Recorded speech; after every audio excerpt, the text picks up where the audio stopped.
a photographer who's trying to get out of the second photography and into full-time photography. Yes. When you're trying to do that, the only goal is get more clients, book better work. Build your audience of potential clients, not just other photographers. You're listening to the Shoot Your Shot podcast with Lindsay and Tim. Welcome back to the Shoot Your Shot podcast. My name is Tim. This is Lindsay. We are wedding and portrait photographers here to talk about things we read on the internet and see on the internet to do with wedding and portrait photography. We're community driven. We're here for you. We're excited to see you here. You know? People send us DMs. They send us voice notes. Yeah. They just yap at us. We scrape the internet. We find things that are interesting. Through our phones. And react to them and give you our feelings and thoughts on them. We start every episode by rolling the mystical, magical 8-ball. It's our higher power. We ask this ball a question, and often it doesn't do a good job of guiding us. She's getting old. It's actually let me down more often than not. So just like any higher power, it requires a little bit of faith. And it's due for a overthrow at this point. And just like many higher powers, we put our blind faith in them without any actual idea as to what they're going to tell us. So what's your question going to be? I mean, we're living in Canada right now. It's today's election day. Election day. Should we ask it about the election? We probably should. So we're living. We're going to be let down one way or another. Might as well blame it on the 8-ball. Provincial government is ready for an overhaul, but it probably won't happen. But I hope it will. Let's see what happens here. Will we have a new elected premier for the province of Ontario, Canada? And I'm rolling, and the triangle's spinning, and it says something doubtful. Nope, it's flipped. Cannot predict now. Well, that's good. Neither accurate. can we. Yeah, Tim and I have to go vote today. Sorry for talking politics again to that one guy on the internet who said, please, this is not a political podcast. And I was like, says who, buddy? We're the ones that made it. I digress. This is the Shoot Your Shot podcast. We are going to get into some conversations about photography. Today probably won't get political, but what the hell? It's Thursday. It's election day. Might as well. I'll give it a read. Why don't I give it a read here for us? We have, this is a DM that came into our inbox from catco_photo. Thanks for the DM, Catco. Do you take photographs of cats? I didn't actually look. Hey, Lindsay and Tim. I just wanted to tell you guys how much I love the podcast and that I look forward to it every week. I find it extremely helpful as I am branching out from being a second to doing my own thing. I booked 2 weddings for videography in May. I'm very nervous and excited. Vibes. I also thought of you guys this morning because it finally happened. I got my first DM of someone asking what lens I use and what I use to edit the photos in my latest post. No follow, no compliments, just the ask. Yep. How rude. I didn't think I would be so annoyed, but I am. Haha. Hope you guys have a great week. Can't wait for next week's pod. First of all, thank you so much for the compliments. Thank you, Catco Photo. We appreciate that. Every week, that's amazing. I really appreciate the follow and like and 5 stars that you're likely to give us at some point. We're really appreciative of you tuning in every week. Unsolicited questions based on a post you make on Instagram. Let's talk about that because that's very common. Very, very common. And you know what? I think there's a couple of things here that I think we should dive into. One is that they are branching out, going from being a second to being the main photographer. That's so exciting. There you go, Catco. Obviously, our goal is like, we want our friends to keep being able to second shoot for us whenever we can. But my goal is like, you're busy on Saturday because you're working. Yeah. You're working late. Because it's a wedding. Because you're a photographer. And that would be nice. We would love that for you. And we love that for all of our friends. So making that jump is huge. It comes with some weirdness. And sometimes it comes with more money, more responsibilities, more excitement, more business side of things that aren't involved in the second photography things. And then sometimes it also comes with just pure unadulterated nonsense. Yeah, nonstop. And but in a good way sometimes. Nonstop nonsense. And for you, the first nonsense is somebody sliding into your DMs asking for unsolicited advice. On what are they asking here? It is solicited advice. They're giving you an unsolicited question. Yeah, what lens I use. And that's interesting. And how do I edit the photos? Basically, how do I do what you've done? How do I do exactly what you're doing and just do it for myself? Yeah, hey, Catco, you've got some nice photos. Can I do what you're doing? I always find this interesting whenever I see like a comment on Taylor Jackson's videos, like settings. They always want to know what the settings are. What were your settings? But what? These shows like 1,000 images per video. So what are you talking about? Why don't they ever ask what? Yes, they want to ask the settings, but it's literally an hour-long video. Yeah. You're like, in which part? I have been getting this a lot more now that I have been talking about shooting Nikon and stuff, which honestly I'm kind of happy about. Yeah. Like it does. it does truly make me happy to be excited about my gear again. So I'm happy that other people are excited about it.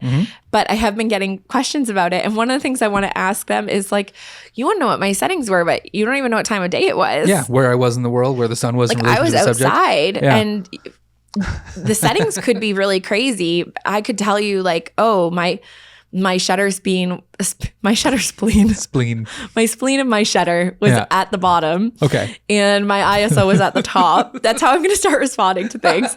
And my f-stop was somewhere around G. Yeah. And my middle index finger was really hurting at the time. So I was moving it a bit, overlapping the pinky just to make sure I wasn't putting too much stress on it. That's how I like to hold my camera. Talk about where your feet were pointed. But it was also 11 o'clock at night in the Western hemisphere. Like I'm just, I will say that to give you some idea, this is from conversations I've had with people who I've met in real life who know me from a parasocial thing. Not that I'm like a big thing at all. This is a very modest podcast. But when people meet us in real life, this might be a modest podcast, but we're not modest. We know we're great. The first thing that people will say, because they have a common thing with you and they want to reach out and like connect with you, is, hey, what camera are you shooting on now? Sure. Right? And that's kind of like an olive branch they extend. Okay. Yeah. To be like, hey, this is a great conversation starter. Let's chat about gear because it's the one thing that unifies us all. And you know what? Whenever I have, it's typically grooms that are interested in photography and they don't really know what to talk about because shooting on a Nikon, cool. Yeah. And they're like, and then for the ones that are somewhat into photography, like they'll be like, oh yeah, like that's sick. Like my first camera was an Nikon or whatever.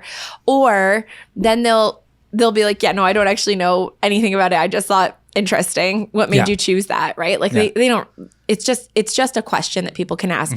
But when someone goes to the DMs and they say, what lens did you use? And how did you edit this? Yeah.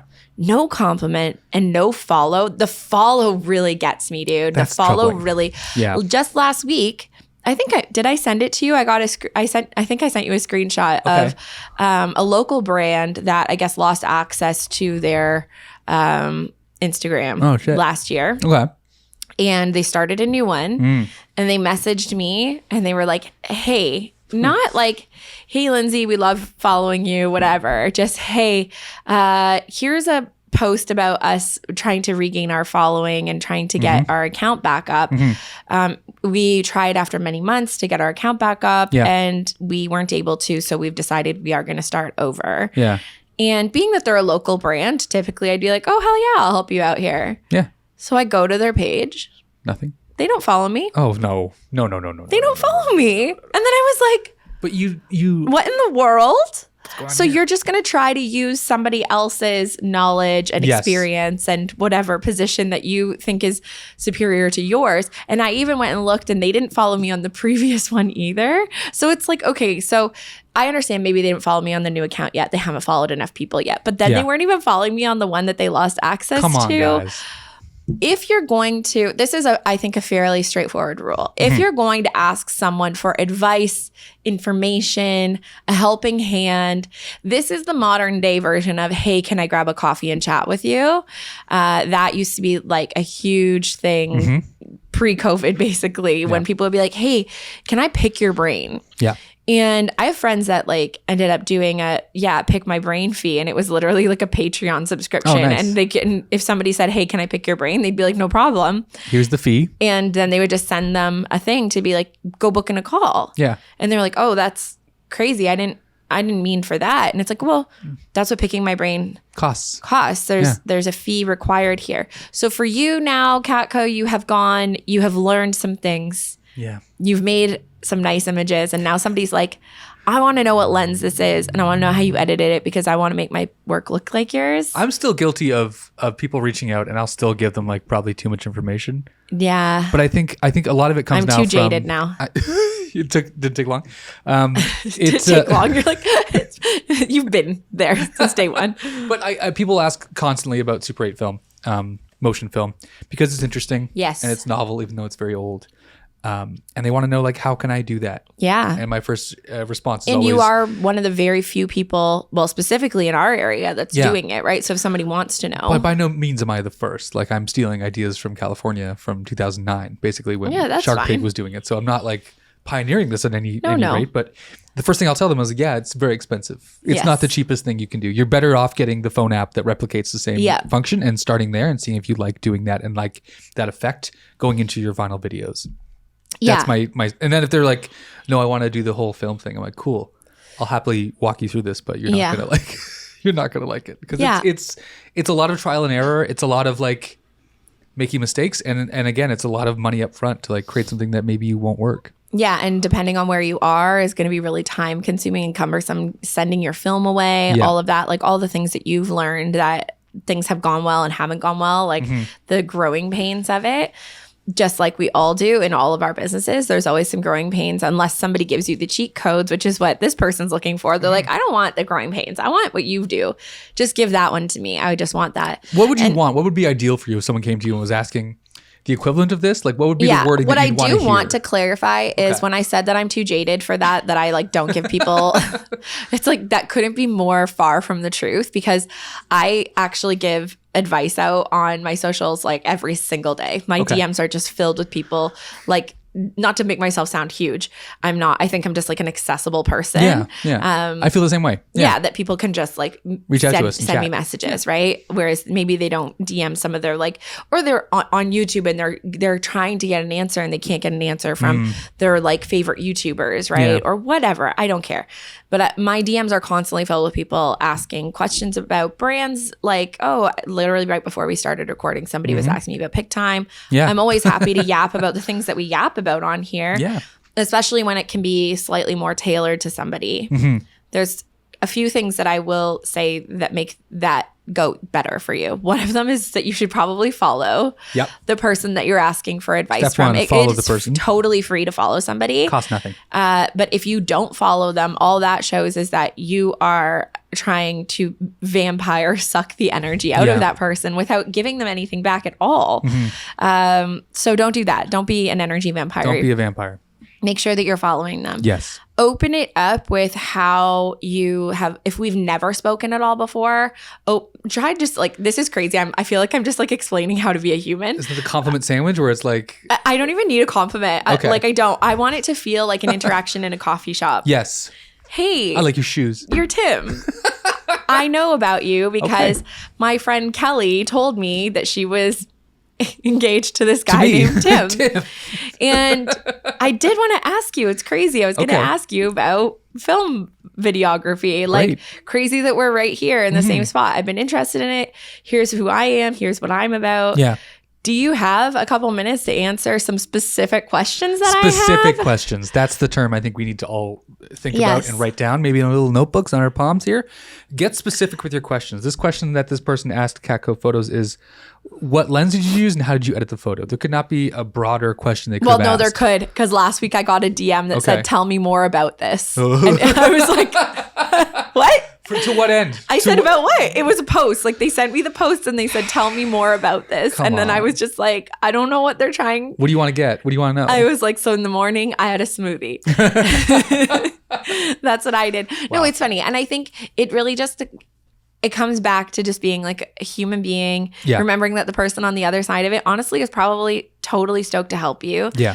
The one thing I would say is the caveat to this, no matter how polite you are, no matter how friendly and human like you may be, if you are one of our direct competitors in our town, unless we have a rapport, a friendship going, I'm probably not just going to, that one has burned me in the past, unfortunately. Giving out information so to I'm probably not okay. just going to give out random information. The one that I get a lot is locations. Locations. Let's talk about that. Locations. We've chatted about this before on the podcast about guarding locations because they're part of your IP as a photographer. Yeah, and I get, it's a lot of legs showing here, everybody. It's not a free podcast anymore. In my moo-moo of a sweater. No feet. No, there will be no feet. I've got socks on even. Jesus Christ. I've got socks on. There's nothing exciting about that. Locations is one that we have talked about before, and I think it brings out opinions on either side of the spectrum. And honestly, I do get both of it, both sides of things. So it's not just to say like flat out, I will never hand out my locations, because I do. Okay. I have messaged them to people. I have told them, please safeguard this. it's either a location that's very private or it's a conservation area that doesn't have a lot of photographers at it. So I don't want to show up and there's now 30 photographers at it the next time, you know? For sure. But I do get a fair number of questions about locations, some specific locations, and also some locations that I'm like, well, that one actually only looks good in June when the wildflowers are there. So why are you here now? Yeah. Right. So I'm like, well, I can tell you it, but like it's 6 months out. So and also it's really small. So you should also know if I'm going to tell you that, then I have to tell you the 2 locations that are close by that I'm also going to go to. And I'm not spending that kind of time. No. So the caveat I would say is if you are a local photographer, reaching out to your other local photographers, asking them for their favorite locations is probably not a good idea. No. There's one of our friends, Hillary, who I speak about on the podcast regularly. Yeah. She's been a photographer for probably the same number of years as I have been.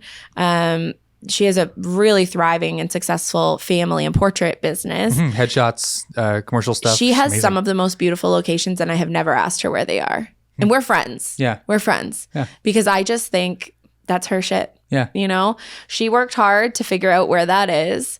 And she has she's got this like gorgeous field location that I've always loved. Yeah. She always seems to have the light in the perfect spot. And it has like a good tree line. The one wedding I shot with her in 2015, maybe. Yeah. One of my first video weddings, and she was the photographer. I was doing video.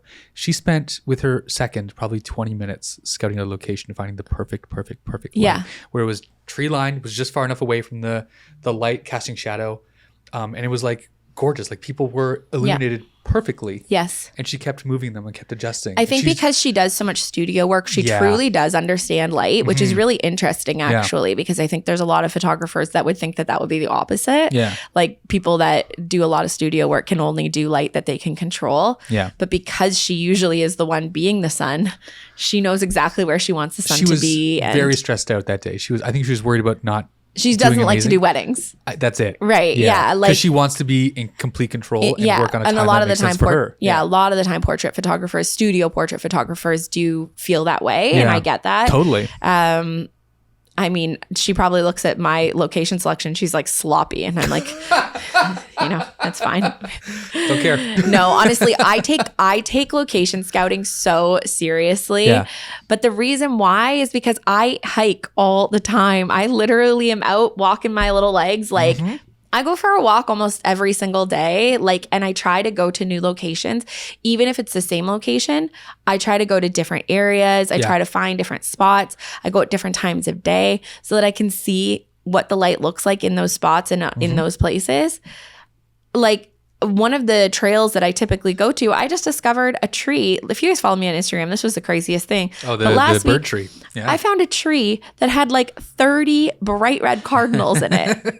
That's not normal if you don't have cardinals in your area, just know they usually 2 of them hang out together, a male and a female, and that's it. They're not all hanging out together. It's so weird. But it was like filled with male and female cardinals. It was the craziest thing. Just chilling. But that's in a part of the trail that I have never been to. And I go to this trail almost weekly during the spring to fall months. Yeah.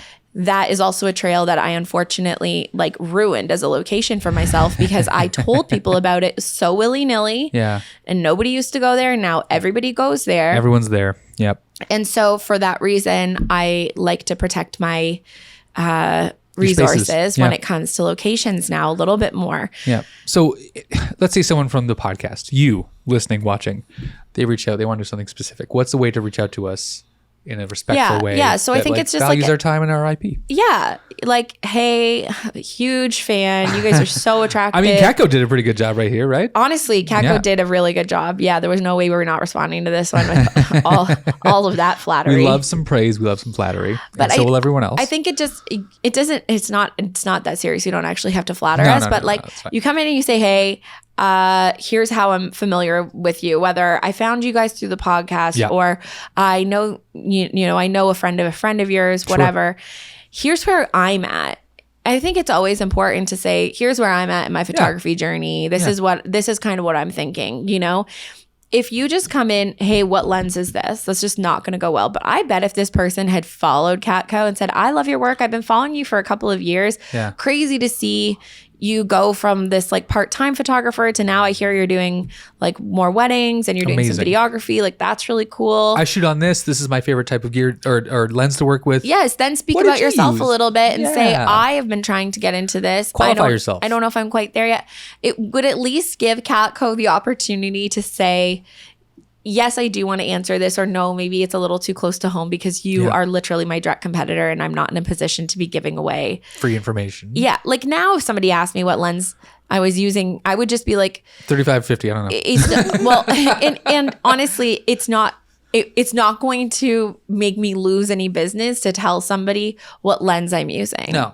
What I wouldn't do is give people my favorite locations and the PDF of my style guide. I'm not going to give those things away because that is my like secret sauce. Or how you manage relationships and how you got people to pose and smile and feel relaxed in front of a camera for free. That's not a free thing you can just give away. That's something you've built over time to be part of your photography package and experience. That's something you just give away. I think the other thing is if somebody is an educator and they have a course or they have paid stuff, buy the paid stuff. Yeah. And then honestly, they're probably going to be an open book. Yeah.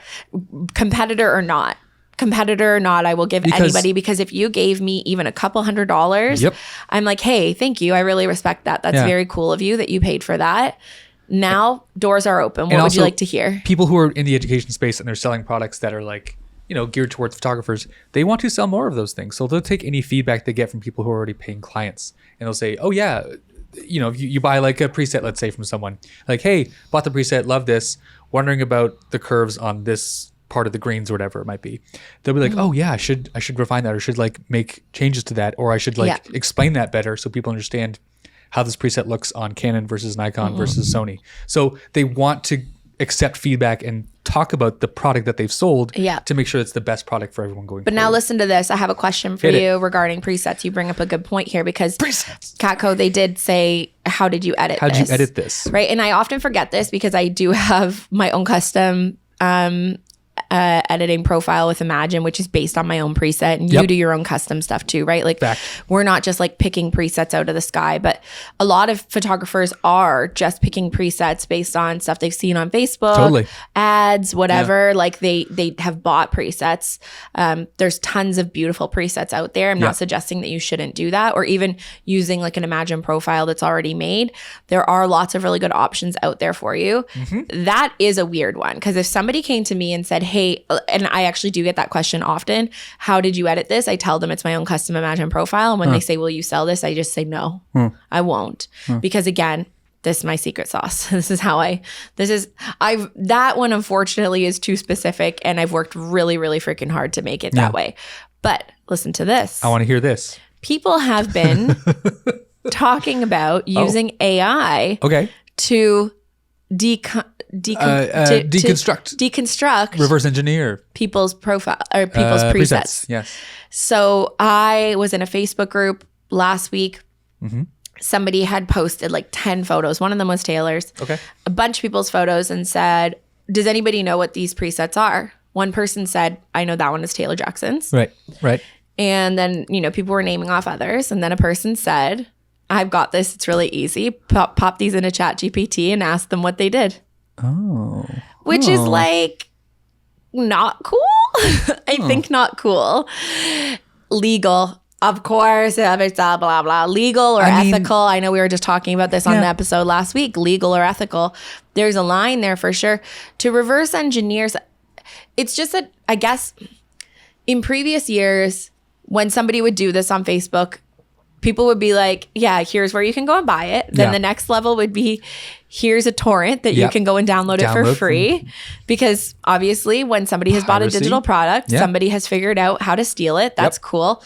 Then the next layer would be the people that are saying, here's what I think they've done. Yeah. Okay. At least you're using your brain for that one a little bit, and you're saying, I think that they have dropped the blacks. They've increase the contrast. I think that the highlights are here. I would imagine that they've done this with the greens and the saturation in them, blah, blah, blah. You're never going to fully deconstruct an actual preset that way though. No. But if you give ChatGPT 10, like probably pretty good and different sample images, I would guess that it could probably tell you how to do it. Yeah. which I think is yucky. Personally, I don't think it's my favorite thing ever. It's yucky, but it's also people trying to fast track the same way that they think that buying new gear will make them a better photographer and create better images. It's so much more than the paint on the house. It's how the house was constructed. It's how you make the house feel in a photograph. You know what I mean? Like, it's not just what color of Bear BOGO paint did we get this week. For the same reason why, like, I have seen enough people in Reddit threads and stuff. Like, I'm always curious, do you guys think that we're not on the internet? Like, nobody's been stealing my presets because well, actually, that's not true. People have, because I have. Maybe you did. I sell mobile presets, but I haven't sold like my wedding or client work presets. I sell mobile presets, right? And I have seen those popping up on Reddit. But I'm like, do people think that we don't see these? Because like we are people of the internet. You do search your own name every once in a while. I just don't think they can. And I found Taylor's, like there was like a mega thread of like all of Taylor's, because he has many years of presets for sale on there. Mega thread. And I literally commented just being like, your work will still suck. Just because I was like, I was being mean and bitter. But to those people, honestly, your work will suck because it's based on lies. But what I will say there is, if you think that slapping any old preset on without investing in the education on what makes their images, yes, right? Like, you cannot expect to take, I don't know, Benj Hesh's Benj work. Sorry, Benj. Fire us. We're fired. Hesh? Hesh? Is it Hesh? Hesh. I feel like it's Benj Hesh. Anyways, doesn't matter. It does matter. I'm sorry, It does matter, Benj. If you expect to purchase or steal Benj's style. Benj does a lot of like elopement, Pacific Northwest style work, okay? The secret sauce there is, of course, the camera that he shoots on, the clients that he has, the information he prepares them with ahead of time to get them showing up looking the way that they do. And then the location is rather large. Yeah. So if I were... Not to mention his height, like where he is in physical space compared to the ground. Oh, is he really tall? He's a tall man, but also like where you is a very unique perspective. No, it's actually so true. I think about that all the time because I'm 5'4" and it's so annoying. But you're good. My shoulders are always hurting. No. But what I want to say there is that I at one point bought a bunch of develop presets. Me too. So I had like Gabe McClintock, 2-man, Nessa K. I don't think I had the 2-man one, but I had a few different ones. And I'm like, why did my photos not look like this? And then I was like, because I don't live in the mountains. You know what I mean? So if you take that work, you take those photos they were like Benj formulates his presets probably for many different scenarios, but with his own surroundings in mind. If you're always shooting in the Pacific Northwest, greens are probably going to be quite important to you. And maybe beiges and browns are less important to you. Sure. We live in a very beige and brown environment for many parts of the year, as a lot of people in like, you know, our type of area in our region, or even like the Midwest, whatever, live in a very beige and brown environment. So if you've got a preset that is based on a location that is not where you are, it's not going to look the same. No. And so when somebody says, well, how do I edit this? I'm like, well, first of all, you have to move. That's what I would suggest. Get in your car. Yeah, I would suggest drive to where that photo was taken. Yeah, you have to go to a field. Yeah. Then you have to go to the field at that exact time of the day. Yeah. Then you have to somehow, like, honestly, I couldn't recreate many of the images that I've made. No. Like, truthfully, I can't. And that's the beauty of photography. That's the best part. It's all unique. I had that bride message me last year asking me to recreate a photo for her at a local venue. Okay. And I said, oh, cool. Yeah, like send me the photo for sure. I'd love to see it. And then she sent me a photo from the Colosseum in Rome. Oh, yes. Yeah. With the Colosseum in the background, walking up that one driveway, basically. Honestly, it was so beautiful. The light was glowing. Yeah. But even when we went back to that same place. Yes, on the 5th. Yeah. We didn't make those photos happen because you're two different people with different lighting conditions. I had a different camera that day. Better. It was great. You looked way better. She was the yellow Power Ranger. I'm going to be honest with you. She did look better than you. She looked fantastic. She didn't look better than Kelly, just you. No. What I want to say about this is you cannot possibly ask somebody to recreate a thing just based on like what's the lens and what's the editing style here. It's insane. Educate this person. Tell them like, hey, happy to share this information with you. Oh, would you? Oh, no, I just leave it. Here's how you could have constructed this sentence better. Like use it as a learning exercise and be like, hey, you're obviously not creative enough to come up with these ideas yourself. Here's how you can construct a sentence to maybe get someone in the future to help you with this, because it's not going to be me. Tim, you're going for blood. Incredible. They come to you with like just an empty bowl saying more, please. Get out of here. I did consider when the when the local brand messaged me asking me to reshare their thing, which also the post was so bad. It was like red and black. And I was like, in no world am I sharing this post. Yeah. Like I would share my own post telling people to go follow them, but I'm not about to share this like horrible aesthetic thing. I did write out a response. Okay. That was like, hey, this is probably not the right way to go about it. No, if you're looking for that, I would probably suggest following someone first. And then I didn't send it because I'm like, first of all, I don't know who runs this faceless brand account, right? It could be the social media manager. It could be like the daughter who took over. Who knows, right? I did do a response like that once a few years ago. How'd that go? Because this brand reached out to me and they offered me a 6-pack of the beverage that they sell. Okay. And they asked me to come to an event to photograph it, to take photos of me drinking this thing. It was like an influencer ask. It wasn't a photography ask. It was like an influencer ask. Can you come to this location and you can try it out? And then in return, it was a cattle call, right? They sent it to like so many people. They sent it to basically everybody with 10,000 followers or more, I think, right? They sent it to everybody. Wild.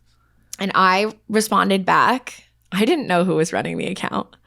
I was kind. I really was kind. I'll always be kind, but I'll be firm. Yeah. I was kind and I said, hey, so I'm going to do a little bit of an education here. First of all, I'm a photographer. So you asking me to come and take photos for you is very different. Even if I wasn't a photographer, there is no world in which you can ask someone to come for the value of a $12 product. Not even, dude. We still have some of those cans in our fridge. Yeah, 12, but like whatever Skunked. It is. Yeah.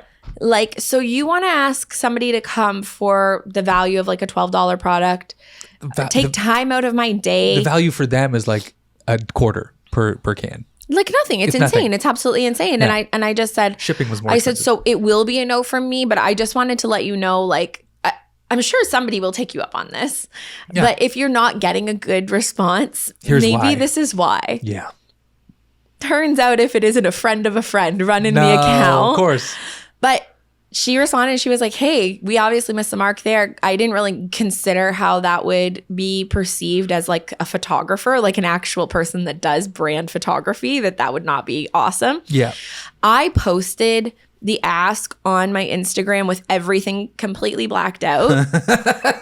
Everything completely blacked out that would identify them. Good. And then I said, in case you were wondering how glamorous it is to be an influencer, someone just offered me a 6-pack of this thing. I remember that. I remember this now. Yes. The hate I got from local influencers that took the deal, though, because I'm like, that's not a deal. No. First of all, that's a slap. If I was a local influencer and I saw somebody do that, because my business is not influencing. That's not my business. No. So if I was a local influencer and somebody else did that, I'd be like, thank God somebody said it, because I can't, because that's my actual business, right? But like I can say that because being an influencer is in no way my business. Fact. Right? So if I was the actual content creator that's getting that offer, I would be so offended. Yeah. So unbelievably offended. I'd be like, do you think that that's all I'm worth? Yeah. No, I get paid. Money is cool. People like money. The monies. And you know what? This was, I think maybe at this point, 4 or 5 years ago, I think that people do truly understand and respect content creators a lot more now. Yeah. But I am still blocked by the one girl from our local area that was like, she was like, I can't believe you would do this. You're undermining our whole local area. If you don't want to do it, there's no reason to just like trash us. You can just say, or to trash the brand. Right. She said that makes all content creators look bad. And I was like, you make content creators look bad. I was like, you just accepted a 6-pack. Also, I'm not a content creator. I'm a photographer. Brand photographer. That was an absolute digression. But that is one of the ways that it inspired a bit of a conversation. Yeah. They did not ever reach out to me again asking me to do photos for their cans let's say product. Let's say you're Catco and you get this DM. They don't follow you. They want to know what lens what preset you're using, how you edit the photos or images or videos. How can you take this, say you wanted to get into like the education space? Well, Catco is too early to get into education. That's the first thing I do want to say is like, obviously it would feel like the right time. And I think a lot of new photographers fall into this sort of trap of, oh, people want to know what I did here. I should sell a course. I should make a course. What should I do? Yeah. I should start teaching. And it's like, no. I probably wouldn't. Yeah. And it's not to suggest that like there's a magic, number of years or clients or whatever that you've been in the industry for that makes you the person that should be educating. That's not the reason why I think. The reason why I think that you should not get into educating people is because it's not a good use of your time. If you are trying to grow your photography brand and your videography brand at the same time, stay in your lane. Yeah. Just stay in that lane, and anything that falls out of that, you're like, boom. And that's boom, not, you just bat it away. That's not to dissuade you from like being in anyone else's lane who's in the education space. I'm not in the education space. Lindsay is in the education space, but I would feel say like you're in the education space. You literally have a podcast. Well, this is more conversational, but the point is, we're not saying that because we want you to like not be an educator. We're saying that because we want you to focus on your business and make that the focus and the number one thing you have going for you. Later on, you definitely can branch off. 100%. 100% is a branch off. We mentioned this. We talked about this a couple of days ago when Taylor was starting to do more education work. Yeah. He had to literally take a bit of a back seat from his weddings. Like he had to scale things back. There's just only so much energy. You only have so many hours in the day. And to do that while you're still growing is crazy. Yeah. Like it takes so much effort. It took for me to put out a course. It meant that I had to change the way that I scheduled an entire year because I was like, okay, well, if I really do want to put good energy into making a course, then I need to block out a month or two to come up with the course content, to record the course content, to have it all edited, and then to market it. Yeah. And if I have a wedding every few weeks, my brain just wasn't able to even get there. Can't do both. So... And that was like, that's considering just like a slower part of my season. I was like, no, I have to like fully commit to this. So not that I think, I don't think Catco's at all suggesting they want to get into education. We're really pulling we're just pulling on out of this. This is like a cotton candy of this conversation, Catco. Yeah. But I do think that it's a good point, Tim, because I think a lot of people would say, oh, well, you're interested in learning from me that I should teach. No, I should jump on that right away. I should monetize that. Yeah, maybe I should start doing that. And this is actually another and one to that is that then I end up seeing new photographers who are making content that is geared towards other photographers. Yeah. There's no need for you to be making TikToks on here's what lens I shot on, here's my favorite filter, here's my favorite presets. Like none of that is important to your clients. And if your goal is to book clients, do not water down your content with anything that doesn't serve clients. Yeah. But I think it's hard. It's easy to fall into that trap because the people that you follow and the people that you are the most excited about looking at their work, they are posting client work and educational content. But you, as just a photographer who's trying to get out of the second photography and into full-time photography, when you're trying to do that, the only goal is get more clients, book better work. Build your audience of potential clients, not just other photographers. And that's we're all victims of that. That's the algorithm working against us. It's who do you follow? Other photographers, because you're inspired by them. You want to learn by them. You want to maybe one day slip into their DMs and ask them what lens and what settings they're using in a respectful way, where you compliment them first and you make sure you follow them. But that algorithm feeds itself where it's just showing your work to more and more photographers as opposed to more and more clients and people who are wanting to pay you money for your services. So you have to kind of dig your way out of that when you're starting. Start following friends of friends, start following venues, and then find out, connect with people who are your potential clients, not just other photographers, which is such a insulated thing. I'm still clawing my way out of it. Most of my followers are photographers. Most people I follow are photographers, but I do have a fair number of local people, which is like really fun for me. I think it's just because I actually talk about local stuff that goes on. Like I talk about local politics that I talk about. I talk about local hair salons, and I talk about local parks that I like to go to. Like, I'm really talking about local things. Influencer programs that offer you $6 or $6 cans. But I actually feel like that is why I ended up with such a good local following, because those are the people that hire me. Speaking of politics, you could run for office one day with your following. I think Thank you. I don't want to. Why not? It's brought up to me far more often than I would like. I don't know what that says about me as a person, that people think that I should be in politics, because that's awful. And the response I will give to you is the response I give to everybody, which is I will not do that because I like my life. You like your life. Yeah, I like my life the way that it is. Respect. And I don't really want... Man, we get people just roasting us, and we just yap about cameras over here. So, I mean, you think that the second I start sharing my opinion about bike politics, lanes, infrastructure, heritage buildings, education, healthcare, hell no. Lawn management? Hell no. Parks? Yeah, no, thank you. It's honestly, it is so noble. It's so noble of the phenomenal politicians that do it. And we do have some really, really great local politicians. And I think it is so good of them that they do it. Yeah. And they are the ones that are good at it. They really are. Yeah. But could be us. Could not be moi. Would be us. No, mostly I just think you could probably dig something up on me. That would be bad. I don't know for this podcast alone. 53 episodes. Somebody could incriminating nonsense. Rebel News just starts putting shit together. Just like putting things together. The woke mafia is at it again. They're trying to make every photographer gay. Yeah. That is us, actually. Yeah. That is our agenda. That'd be great. So happy you guys are all here for it. Now you know. We've let you in on the secret. This is the gay agenda. By Tim and Linz. Catco, thank you so much for writing in. Hopefully that helped. Just pure nonsense. Didn't really have a question for us, but we had a comment. I thought it was interesting, something we could pull together into an episode. You are valued. Thank you so much for being here. Thank you for liking, commenting, subscribing, doing all the things so we show up for you. Next week, we are going to be talking about a photographer that messed up.